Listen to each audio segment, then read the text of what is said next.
Good evening, guys. This is my first pivot, so I'll just get right into it. Um, as in, like, I chose this topic because I've been doing defense like since the start of my ultimate career, and I just love how the defense is played and strategies involved around it. So I thought as well, like if I talk from my experience or my perspective, and it'll be great. So that's why I picked up heads up defense as my pivot topic. So uh, that about the topic. So as in if if I have to tell myself like why I like ultimate defense, it's because I mean uh, defense in ultimate is very demanding. You can't take a break. There's no pause. Always on your toes. So, even you can just domineer your opponent's head. Like you can get inside them, and you can just by doing your things right. I think. It's just a great play, defense. It's just too good, and I love it.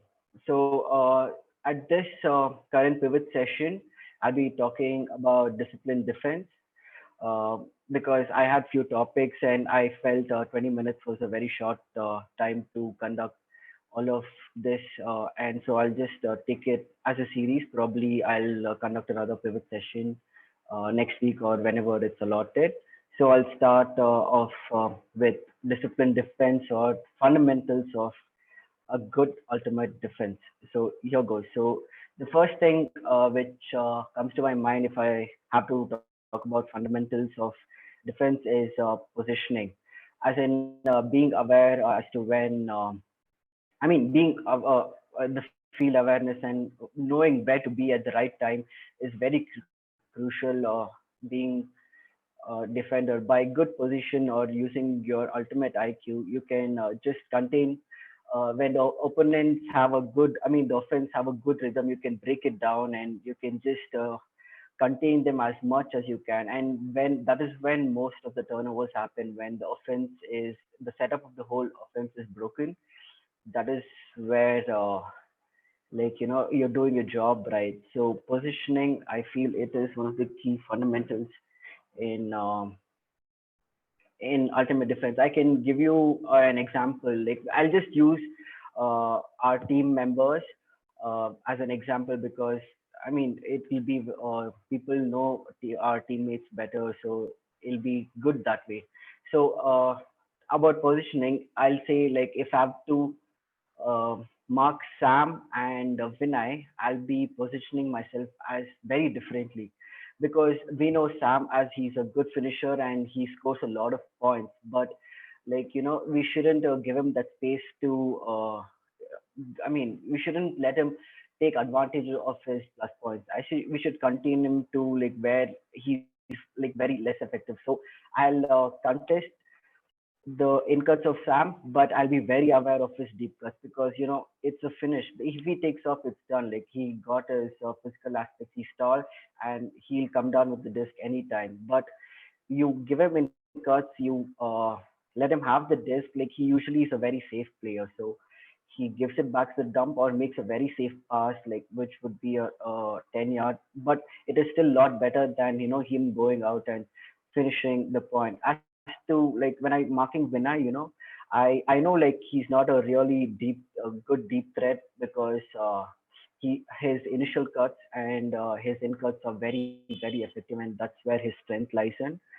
So with Vinay, I know like he usually is. He doesn't have a habit of taking. Go cutting deep at all. So I know like I have to contain him, and I'll position myself where like if he's coming inside, I have blocked his lane, and I'll just make sure that he has no play over what is happening with the offense. So like the position is different with different players, and it is a very key fundamentals going. In ultimate. So even like it's also different when you're positioning your defense for an handler as well as a cutter. If I'm marking picks, like if he goes upline and he has the power position to send it deep, so you can't. I won't be uh, making it easy for him to get get that applied. I mean, he gets most of the time, but our idea is to just stop it because we know if he gets that and he's going to send it and it's a point and we have lost that point. And sometimes it just mirrors itself in the game also, right?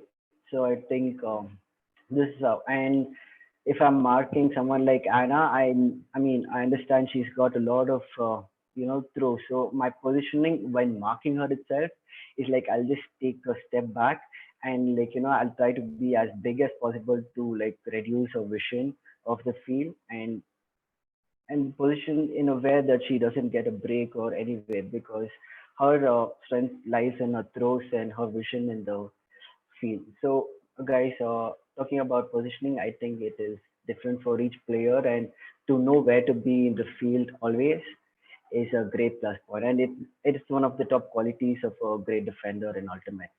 So, the second fundamental thing about in disciplined defense is vision. Like to know, to see. I mean, vision is not just marking your player hard as to like know where your teammates are. It is equally important to know where your teammates are in defense, not just in offense. Because I'll tell you, like when I started playing Ultimate, I just started follow chasing people, like because I was running around wherever they kind of took me to. Because I mean, I didn't know what to do, and I was asked to do that. But then you start observing people like Doc, Vijay, Wasim, and I mean they anticipate a certain moves even before this play, like two moves before they would know that this is gonna happen, and they try to stop that. And this comes through a lot of experience. I mean, you start getting these when you start looking up and taking snapshots. Your timing of the snapshots has to be really well. I mean, for me, like when I'm defending, when I'm in, I mean, this is a situation where it is a 1v1 and we are playing uh, let's say a word stack like usual. Okay, so and I have this tendency when I see opponent like getting into a power position and like setting it, I prepare myself before in hand to run deep. No, I mean, even though if it's not my man, it is important to just put pressure to the person running deep and as well as helping a teammate, because I think when and I've been like kind of effective, like not most of the times, but at least put pressure or turn the disc over just being there, okay, because it creates pressure. Even at the corner of your eye, you see someone running at you. That's a distraction, and the offense is like they kind of turn it over, and also if you see Doc especially when someone cuts, I mean, there's a cut and he's clearing back. Doc just doesn't follow his man. He sees, I mean, he takes a very good, he's like an owl, okay? He knows everybody's position. And like in like, before anything happened, he's intercepted a pass already. In the silent, we'll be like, oh my God, he just intercepted a pass, but nobody goes to see, how he did it. It's just because of his field awareness and vision. He's constantly looking. He just doesn't clear with his man, but he takes up a good position as to of the attacking space of the opponents, and like and if when he sees a possible threat, and he'll go and bait it. And what we see, it'll be just a interception, and we just appreciate the play. But trust me, guys, it takes a lot of experience and a lot of games to be played to get there. And like this is where I want all of us to uh, I mean, I want everybody to see how in the practice when you're on the sideline, not just to squash, but to see what the top players in our team, like especially Vijay. I feel Vijay and Doc are one of the top defenders right now we have here, and I think their vision. We should really talk to them about like how they started seeing things and all of that, because they're always aware of the teammates where they are, and they get the most interceptions. Like Doc, we all know, like we just go gaga over him, like when he makes an interception.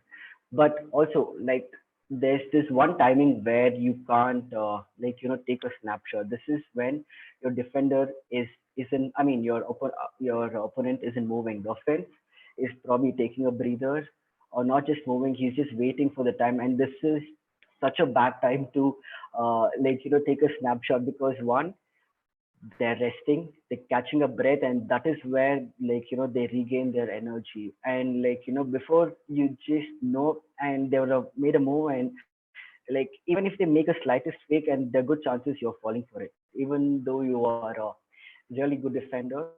I mean, just you're caught off guard, and that is when mistakes are happen. But to see the field, or to know where the teammates are, I think you should do it while clearing one, and while even going to the D, just to see where your defense is, so that you can start marking accordingly.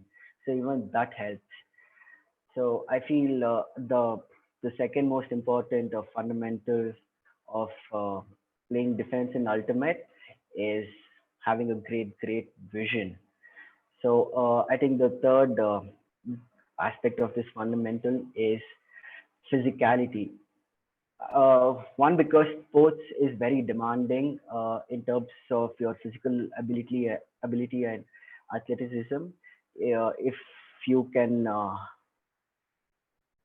go toe to toe with your opponents, and mirror them at ease, having great agility and speed in your locker. I think it's a huge advantage in altogether. Uh, then also, physicality boosts your confidence. The more confident you are on the field, the better judgments you can make. Be it with throw, or be it anything. Just your confidence levels is good. You are playing well. You can the decisions are good, and I feel it's just to back up, having just vision and um, having and positioning isn't helping anybody if you back it up with a great for me, I find it really hard when I gassed out, and still my offense is still going around, and it becomes, even though what has to be done, your body isn't backing it up. So I think the three proper fundamentals of great defense in ultimate is positioning, vision, and physicality. I think when these three things come together, it is. It's just you upped your game in terms of defense, and trust me, guys, playing defense is the key, because if you do it right and stick to your team structure, you get to play offense as well, and you can score, and you can play both offense, defense when you're doing it right. So yeah, why not do it really well? And as it goes without saying, offense wins you points, but defense is what wins you the game. So this is what I wanted to share with you guys with regards to discipline. In the next series, I'll be talking about more with communication in defense. So, and then probably there'll be a 3-bit series.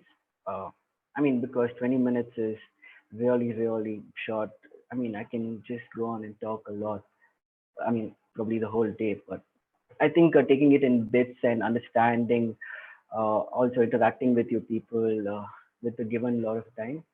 And this is how I feel it should be done. So next we'll be talking about defense communication. So now I'll be open to answering questions if you guys have anything to ask. Um, you can just ask me, and I'll be really happy. And if it doesn't happen now, you can just leave me a text message, and I will reply for you guys individually or in the group. So you can go ahead and ask, guys. Hey Sanjay. So Yeah, how do you decide when you're defending a person?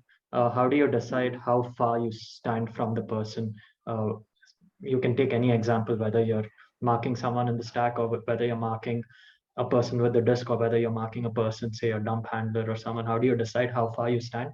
And when you're marking that person, what goes through your mind? Okay, first, like I'll take Rocket's example. If I'm marking Rocket in a game, like I'll probably take one step back because his acceleration is really good. I think he's one of the fastest ultimate players in India right now.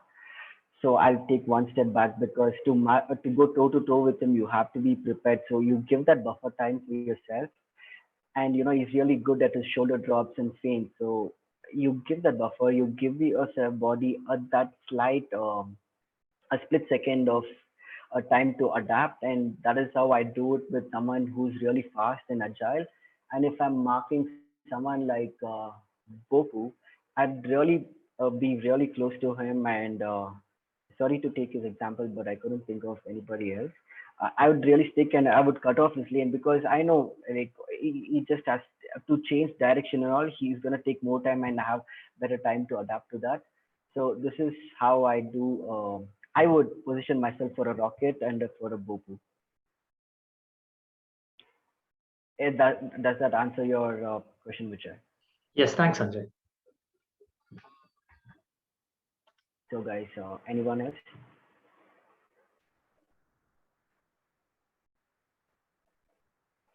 I mean, you can just leave a question on the chat too.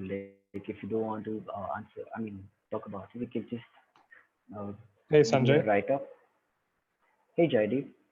Hey, you started off by talking about like team members who you're aware of, but in reality, like none of that would apply, right? Because you're typically playing against players that you might not know so much about. I mean, Rocket's another exception where we know him because he's been playing for Correct. so long. But what Mhm. would be your like defensive advice for against an unknown player? You're just playing against them your first time. I mean, you get a lot of time. I mean, before you go into the game, it's like one, it's your mental preparation to like tell yourself that you're gonna go really hard against beat anyone. And second is taking a lot of information when you're in the sideline and on a field as well. Like you watch the players, you get a lot of information like about the timing and about the movement just by watching them in the sideline. So in the sideline, like I would say, don't just disc watch the players, see the movements, see how the team is structured, and see where their weaknesses, and that is where we have to attack. So like I take a lot of information. If I don't know certain player, I try to watch him even while marking him. Like probably if he start on defense and I'm marking him straight up, so I'll try to watch him and I'll give myself that position I would give to a rocket because this guy could, I mean, him or her could do anything, right? Which I can be caught off guard. So I would give that buffer time and just try to get as much information as possible throughout the game, and adapting. By I think by the we hit the half time mark, I think we'll have enough info about every team member, and you can adapt better uh, because games are won in the second half. So that's how I would go about it. Nice. Yeah. Thanks. That helps. Thanks, JD. Hi Sanjay, Datta here. Hey, Data. I know. Hey, Hi. Data. I had a question as well. So this is something that I have gone through, and I've had issues while defending, especially with the positioning. So we know by theory when the force is say home or away, where to position ourselves accordingly. When it's a word stack or a host stack or whatever it is, we know in a static position how we how if when it's a static disk, how we need to position ourselves. But what I always felt lacking, or what I always felt what I was struggling was uh, when the players are moving, when the disk is moving and the players are moving around, how do we go about maintaining position uh, to the point? At least, This will what go. do you think about in such scenarios? Eh, so that I understood what you're saying, but in such scenarios, what I would do is like try to take snapshots about the places where the offense could attack. See if I'm marking you, and imagine there's a space on the open side, and disc is near the same sideline. So I know, like, this is very hard. Like, the person has to hammer it or somewhere. So you try to get into those attacking spaces, like even before, like, your offense thinks about going there. So disk is moving, right? So, like, there's always going to be pockets of spaces. So you identify it, like, you just don't watch your opponent where he moves. You also, like, look around and see where the threat is. So that's how I would Okay. do. Like, I would just get into that pockets of space or that attacking area, and try to cut down the rhythm of the offense. Does that answer your question? Yeah, I that does answer. I was looking for uh, thought process on how to go about holding the position when you have lost it or when you don't know uh, what is happening in the field. Thanks, Sanjay. All right. I think we can call this a wrap. So thank you all for attending. Have a great Sunday evening.